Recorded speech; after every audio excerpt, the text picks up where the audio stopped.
Hey everyone, welcome to another episode of the Launchpad webinar series. And this session is all about how you can deliver excellent customer service. Now, I've worked with over 20 startups over the last 10 years. And one thing I know for certain is that everybody wants to sell loads of products and services. Very few people actually want to deal with customers. And I get it. Customers can be difficult. They come with their own idiosyncrasies, their own problems, their own challenges, and there's only so many times you can be called a scammer by a random on the internet before you lose the will to be polite. However, if you are able to deliver excellent customer service, then you know you're onto something special, and it really is the key to growth. So, to help us explore customer service today, we're going to highlight a few key things. So, first of all, we're going to explore what exactly customer service is and why it's important. I'll then be exploring some of the key trends shaping customer service in 2025. We'll then look at some of the popular pre sale strategies that can help you convince a customer to buy from you. And then we'll look at post sale strategies to help ensure that a customer goes away with a positive buying experience. I'll highlight some of the tools that can help you streamline customer service. And finally, we'll talk about what you can do to leverage your customer service experience to achieve growth. So, what is customer service? Well, simply put, it is the assistance and support a company offers to its customers before and after they purchase and use the product or service. It's a key factor in customer satisfaction, business growth, and retaining customers. Now, I've highlighted the word before because when we think about customer service, we often only think about the service that we deliver to customers after they make a purchase. But it's just as important to consider the experience a customer has when they're thinking about making a purchase as well. Now, I've highlighted a quote below which really resonates with me when I think about customer service. It's from Maya Angelou, and it says, I've learned that people will forget what you said, people will forget what you did, but people will never forget how you made them feel. And that's what good customer service is all about, in my opinion. It's about making sure that people will go away feeling good about interacting with you and your business. So, why is customer service important? Well, customer service is important because it is essential to customer retention. If a customer has a good experience, they're more likely to return. And if you have more and more loyal customers, then that's going to be key to realizing growth. Acquiring a new customer can be up to 20 times more expensive than retaining an existing customer. Companies lose nearly $2 trillion each year due to customer attrition resulting from poor customer service. Existing customers are 27% more likely to buy from you compared to a new customer. So, some key trends in customer service to think about: personalization. So, with platforms providing tailored experiences based on individual needs, customers are less receptive to companies that treat them like any other client. Today, with the larger and steadily increasing share of web traffic attributed to mobile devices, customers want to be able to access support services from their smartphones. Clients also expect to be able to solve issues or find answers to their questions on their own instead of speaking with a customer support advisor. Omni-channel communication is also growing in popularity. It is no longer enough for brands to communicate with their clients through email and phone alone. Customers now expect to engage with companies through the channels that they prefer, whether that be social media or even instant messaging. And finally, transparency. In 2025, transparency is an essential aspect of business. Dishonesty in pricing or advertising will eventually be revealed and take away customer trust. So, why would a customer buy from you? In order to answer that question, I'd like you to think about a customer's psychology. Specifically, I'd like you to think about the word confidence. A customer will make a purchase when they are confident that they're buying a good quality product from a reputable company and that they have received good value for money. So let's break that down. Perceived value. You can convince a customer to buy from you if you provide considerably more value than your price, and customers feel like they're getting a bargain. Trust. Customers are always taking a risk when they buy from someone new. So, trustworthy brands are effective at reducing that perceived risk. Intimacy. So, based on the brand or the personality of the founder, people can often be charmed by the image that you or your business provide. Authority. So, here, people will buy from you if you can demonstrate a level of expertise or influence that means you're a respected member of your industry. Gratitude. So if you're always able to provide more value than you request, then audience members, your target customers, will feel like they are taking part in a fair transaction. Finally, opportunity cost. If you're able to convince the customer that they'll be missing out if they don't purchase your product or service, then they're more likely to make a purchase. So let's use an example to illustrate some of those factors. And I'd like to explore Apple. Now, say what you will about Apple, but one thing's for sure is that they're renowned for exemplary customer service. And considering how many customers they have, that's a really difficult feat. So, what makes Apple so special? So, I want to highlight three things here. First of all, they optimize the customer's buying environment. Secondly, they make brave changes to their offers. And lastly, they train their staff in a range of disciplines. So, running through those very quickly, anybody who's been to an Apple store will appreciate that the environment is like no other. It feels in some cases like you're in a hotel foyer. And that's by design. They've broken it down, they've removed clutter, and they've strategically positioned staff to support clients as they walk through the door. They make brave changes to their offer. In previous years, Apple reduced reliance on third party retailers by severing relationships with over 10,000 stores. Now, this was important for them to retain their exceptional levels of customer service and ensure that anybody working with them would uphold their standards. But also, they are always, or they tend to be, at the forefront of a lot of technological innovation. Now, although you could argue Microsoft was the first large tech company to produce a tablet, it was definitely Apple with the iPad that popularized it. And similarly, with the Apple Watch, a new innovative solution, Apple again have expanded their product line and increased their ecosystem as a result. Finally, the Apple geniuses. Now, one interesting quirk about the Apple geniuses, the staff that work in the Apple stores, is unlike many equivalents, they don't have any sales targets, or at least they didn't at the time I was doing this research. Instead, their staff are trained to engage with visitors and sell with the quote unquote Apple way. So, continuing on the topic of why a customer might buy from you, I'd like to introduce you to the idea of status quo bias. Now, simply put, status quo bias is a preference for the current state of affairs. Now, is status quo bias a bad thing? Well, not necessarily. Status quo bias is a effective way of avoiding risk. And if you've got a good quality product, why would you take the risk of swapping it out for something that's untested? Now, your challenge as a new business or as a startup is to overcome that status quo bias. So we'll talk about what you can do to either overcome or exploit status quo bias. So first of all, we know that customers have a preference for the as is, so what they currently have.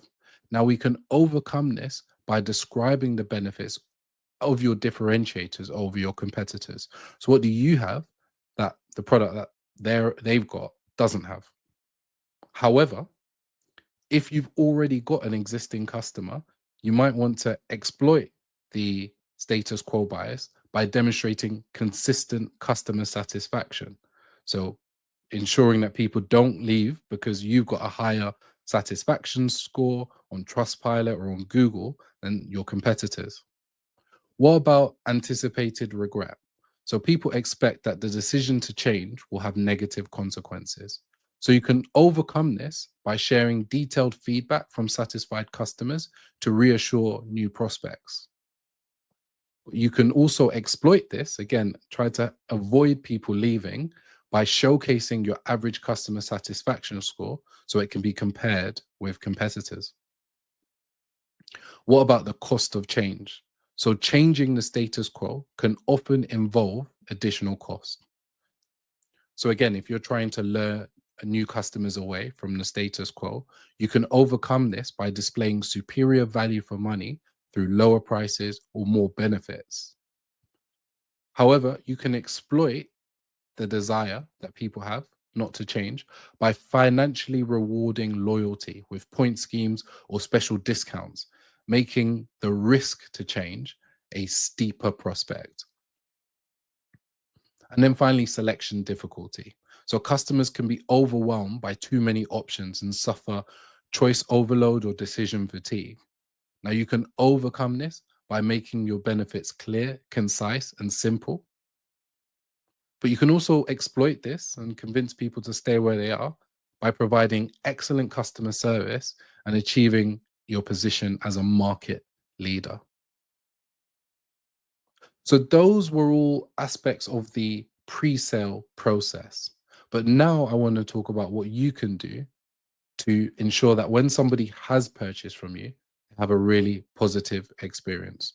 So, we've got some things that I'd like you to consider. So, you can send a personalized thank you.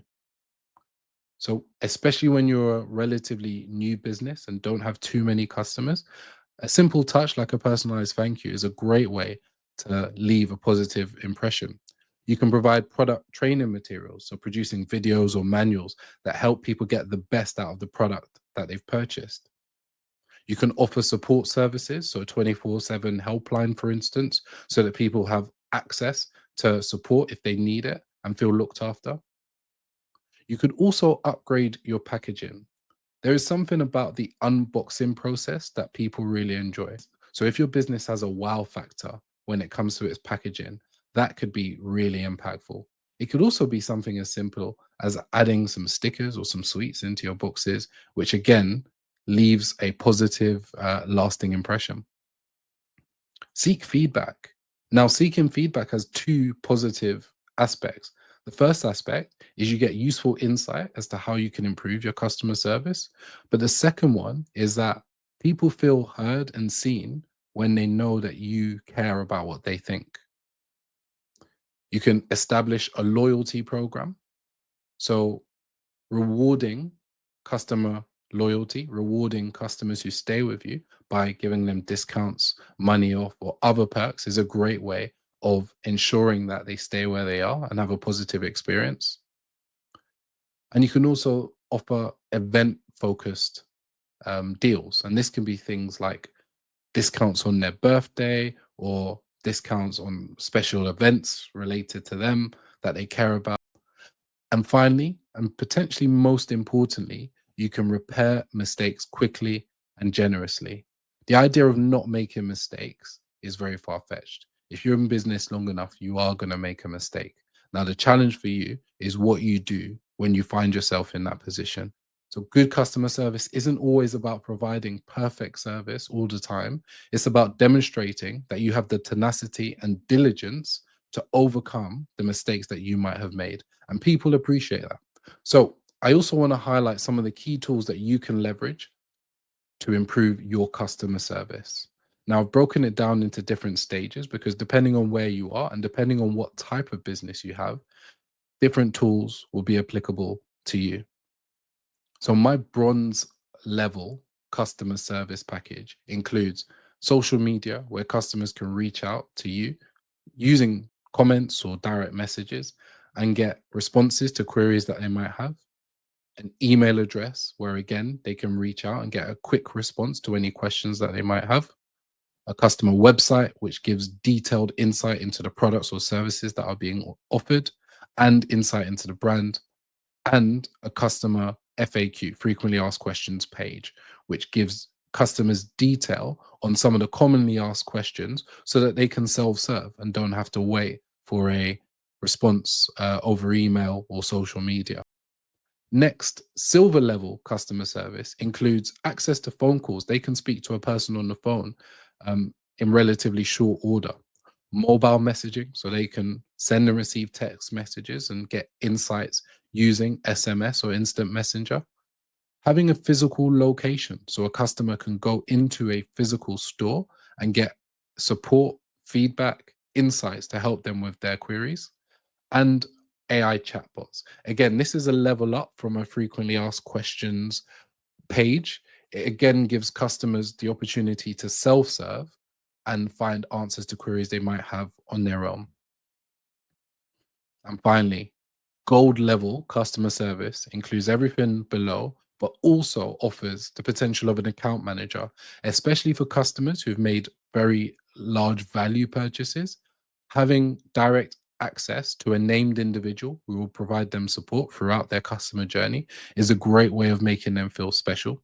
Video calls, for the sole purpose of it being incredibly convenient and you not having to leave your house to get some detailed visual support. More self-service, so automation of things like returns or refunds is a great way of making sure that people feel looked after and can solve problems quickly and easily.